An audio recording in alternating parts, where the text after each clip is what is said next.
मैं हूँ दुनिया और मेरा चैनल है विरोधी। आज मैं बात करता हूँ किसान जो प्रदर्शन कर रहे हैं दिल्ली में, उसके विरोध में। ये जो आ चुके हैं, ये क्या वाकई में किसान है और क्या ये किसान आगे रिफॉर्म क्या चाहते हैं। सबसे पहले बात करना चाहूंगा किसान बिल जो इस साल अभी संसद में पार्लियामेंट में पास हुआ था, जो बहुमत के आधार पर पास कराया गया था, क्योंकि बीजेपी गवर्नमेंट के पास इस समय लोकसभा और राज्यसभा दोनों में जो भी बिल लाना होता है उसे वो पास करा सकती है, क्योंकि उसे अध्यादेश लाने की भी कोई जरूरी नहीं है। तो उसने किसान बिल लाया जिसमें एमएसपी रेट, अब जो पहले सब मंडी माफिया थे उन तक जाता था, अब गवर्नमेंट कहती है कि किसानों को अब डायरेक्ट अपने अब किसी को भी बेच सकता है। तो किसान परेशान है, क्योंकि किसान हमेशा से मरता रहा है, हमेशा गवर्नमेंट हमेशा वादे करती रही है। जब से मतलब किसान जब से है बना है दुनिया में, एग्रीकल्चर सब तीसरी चीज थी जो हम पूरी दुनिया में अभी तक खोज की बात करते हैं, सबसे ज्यादा डेवलपमेंट की बात करते हैं, क्योंकि हम सब अन्य सबसे नेसेसरी है हमारे लिए हवा।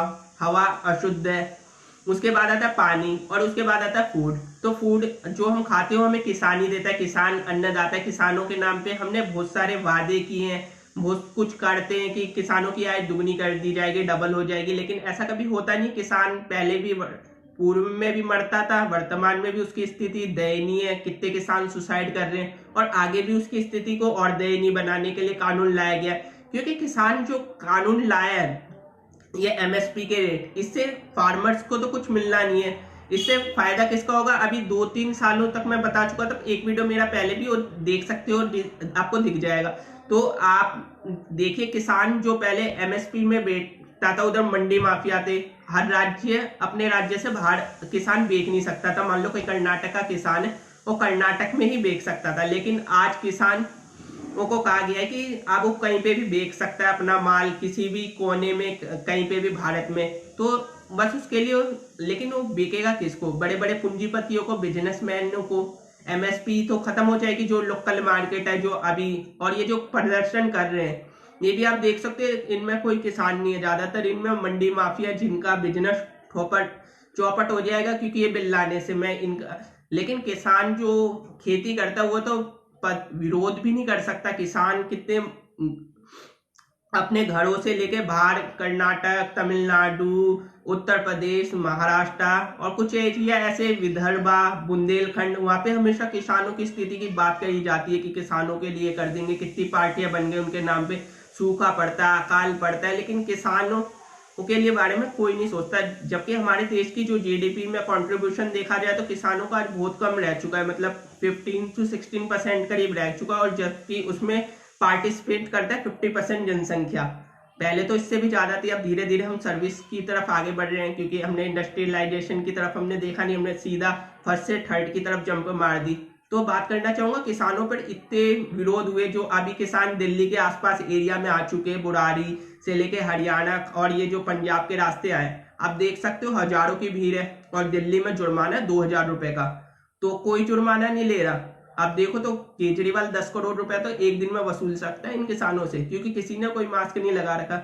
अगर कोरोना वायरस होता वाकई में, तो इन सबको तो मर जाना चाहिए था। इन किसानों विसानों को, कोई ऐसे महामारी होती तो कोई विरोध करने आता? सबको पता कोई नहीं आता। ये पूरा छलावा है, क्योंकि कोरोना वायरस में पहले भी बता चुका हूं, इस तरीके से टेस्ट कर लिए जाए। अभी मैं दिल्ली में रहता हूँ, घर में घुस के टेस्ट हुआ है कि टेम्परेचर चेक करा लो। कहाँ से? मतलब ये तो मतलब घर में घुस घुस के चेक कर रहे हैं कि कौन बाहर निकलेगा, कौन बाहर नहीं निकलेगा, किसको जाना है। एक आगे कानून लेंगे कि पीपीटी किट जिसने पहनी है वो कहेंगे ये जो डॉक्टर, ये वर्कर है यहाँ पे, ये बिल्कुल सबसे ज्यादा सेफ है। तो कहेंगे जो भी निकलेगा वो पीपीटी किट पहन के ही निकलेगा, ना तो वायरस एक्स वो कर सकता है। लेकिन कोविड, जिसको कोरोना वायरस कहते हैं, रेस्पिरेटरी वायरस फ्लू है, एक नॉर्मल फ्लू है, उसे ऐसा बता दिया गया, बुखार टेम्परेचर चेक होता है और जुकाम खांसी लक्षण जो मिल गया उसका मिक्स कॉकटेल बना, उसे कोरोना बता दिया जा रहा है। तो दुनिया में इस तरीके से 800 करोड़ करीब की आबादी है, तो 80 या 100 करोड़ को तो विंटर के मौसम में हमेशा कोरोना वायरस रहता ही है, जब से मनुष्य है। इसके नाम पे ग्लोबल रिसेशन लाया गया है। पूरा 2020 की जो हालत है, 2021 की जो आने वाले समय की है, वो इससे भी बुरी हालत कर दी जाएगी।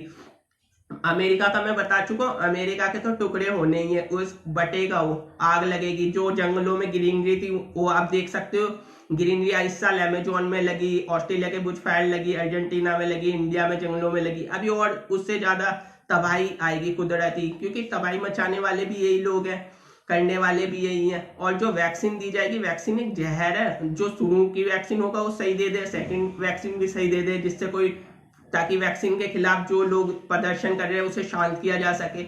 लेकिन जो थर्ड या फोर्थ या फिफ्थ वैक्सीन दी जाएगी, क्योंकि ये कहेंगे कि वैक्सीन तो साल में 2 बार देनी कंपलसरी है, तो फिर आपको जो वैक्सीन मिलेगी उसके बाद आपको जो रिएक्शन मिलेंगे वो आप देखने लायक होंगे, क्योंकि उससे इम्यूनिटी आपकी कमजोर होगी, वीक होगी। क्योंकि वैक्सीन कोई काम करती नहीं, आपके शरीर में रोग प्रतिरोधक क्षमता को कम करती है। उल्टा आप देखते हो तरह तरह की बीमारियां जो पहले नहीं थी वो आज आपके शरीर में बना दी गई हैं, आ गई हैं। पहले शुगर इतने लोगों को नहीं होता था, बीपी इतने लोगों को नहीं आता था, हार्ट ब्लॉकेज इतनों को नहीं होता था, कैंसर आज देख लो कैंसर हर घर में किसी ना किसी को मिल ही जाता है। तो ये सारी दिक्कतें आई कहाँ से? ये सब आई है, इन्हीं का काम है। फर्टिलाइजर ये खराब बेचते हैं दुनिया को। मोसांडो जैसी कंपनी क्या करती है, इतनी बड़ी बड़ी कंपनियां। और जो ये ग्लोबल डिसीजन आया है, चाइना की इकोनॉमी बताया जा रहा है सारे देश दुनिया में सबसे आगे है, और इंडिया की 7.5 क्वार्टर आई है अभी, जो पहली थी। पहले 24% की जीडीपी नेगेटिव में चले गए थे, अभी 7.5%। अमेरिका घाटे में, ब्राजील घाटे में, लगभग पूरी दुनिया इस समय ग्लोबल। लेकिन इससे फायदा हो किसको रहा है? इससे बड़ी बड़ी कंपनियों को फायदा हुआ है। जैसे अंग्रेज इंडिया में आए थे, ब्रिटिश आए थे, तो उन्होंने सबसे पहले क्या किया था?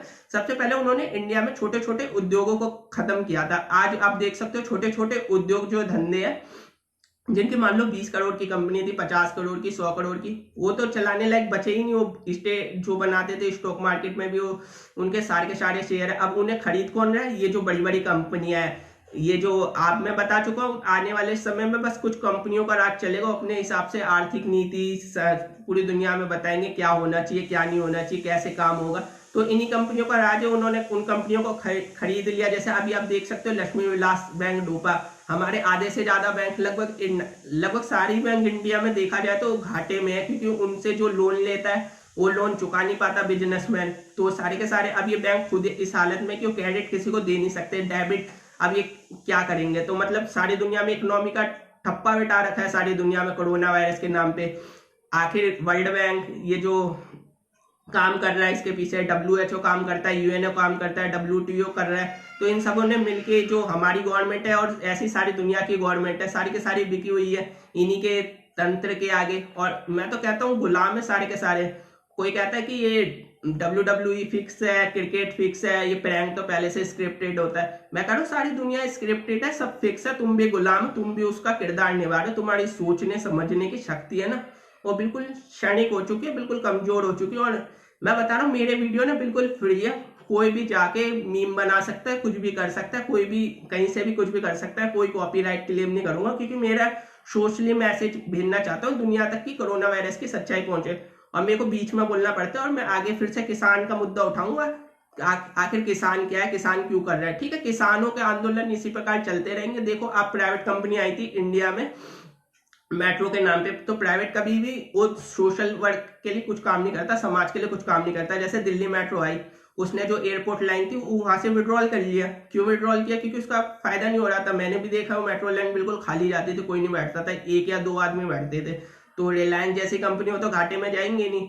ऐसी प्राइवेट सेक्टर को कितना भी बढ़ा दो, प्राइवेट तो एक जमाने में वो अपना फायदा ही देखेगा। तो किसानों के साथ जो होगा आने वाले टाइम में, अभी देख सकते हो जियो की मोनोपोली चल रही है, एक दिन वो अपना डाटा कहेगा। अभी देखो कितने रेट बढ़ चुके। पहले 399 रुपए 3 मंथ 84 डेज के लिए मिलता था, आप देखो 399 के रेट क्या है। एक जमाना आएगा जब सारी कंपनियां मोनोपोली खत्म होगी। अभी 3 ही कंपनियां बची है, जैसे वी बची है, जियो बची है, एयरटेल बची है। एक दिन ये इनमें से भी एक का राज हुआ तो क्या होगा? आपको 1000 रुपए में भी डाटा खरीदना पड़ेगा, क्योंकि आप डाटा के बगैर रह नहीं सकते। और मैं भी जो वीडियो बना रहा हूँ वो भी इन्हीं के उससे बना रहा हूँ। लेकिन आप सोचोगे इनका विरोध होता क्यों नहीं है? इतना विरोध हो रहा है, ये आखिर किसान, वाकई में किसान को तो असल में पता ही नहीं होता। जो ट्विटर में हैशटैग चला रहे हैं, जो जितने भी हैशटैग मीम बनते, ये सब तो इनके नाम पे जो राजनीति करने वाली पार्टियां, अपोजिशन हो चाहे कोई भी हो। अभी तक बीजेपी का गठबंधन अकाली दल के साथ था, तो अकाली दल के जो इतने भी माफिया तो बीजेपी के साथ भी जुड़े हुए थे। हो सकता है इसमें कुछ खलिस्तानी भी जुड़ गए हैं, जैसा कि दिखा रहे पाकिस्तानी परस्त भी जुड़ चुके हैं, जो खलिस्तान की मांग करते हैं ब्रिटेन से, कनाडा से। उनका एक डिमांड होती है खलिस्तानी भिंडर वाला की फोटो लगाते हैं। उन्हें एक अलग खलिस्तान चाहिए। मैं खलिस्तान पे पहले सेपरेट वीडियो बना चुका हूँ, खलिस्तान आखिर है क्या, खलिस्तान के बारे में क्या चाहिए। अगर खलिस्तान की बात करी जाए तो फिर लाहौर को कैपिटल होना चाहिए खलिस्तान में, कराची भी होना चाहिए, इस्लामाबाद भी होना चाहिए उस खलिस्तान में। ऐसे खलिस्तान का तो कोई भी सपोर्ट कर देगा, जाहिर सी बात है। उन्हें अगर खलिस्तान चाहिए तो सबसे पहले लाहौर का कैपिटल डिक्लेयर करे, जो खलिस्तान था। तो आखिर था कितना, जो सरहिंद जो उन्होंने जीता था, आपने शायद नाम भी नहीं सुना होगा, गुरु तेग बहादुर के बाद एक आए थे बंदा बहादुर, उनकी जो उन्होंने जीता वो सारा एरिया लगभग खलिस्तानी कहलाता है। तो बंदा बहादुर को किसने मारा उसके बारे में भी आप पढ़िए, किसने मारा, क्या था खलिस्तान मूवमेंट कहाँ से आई।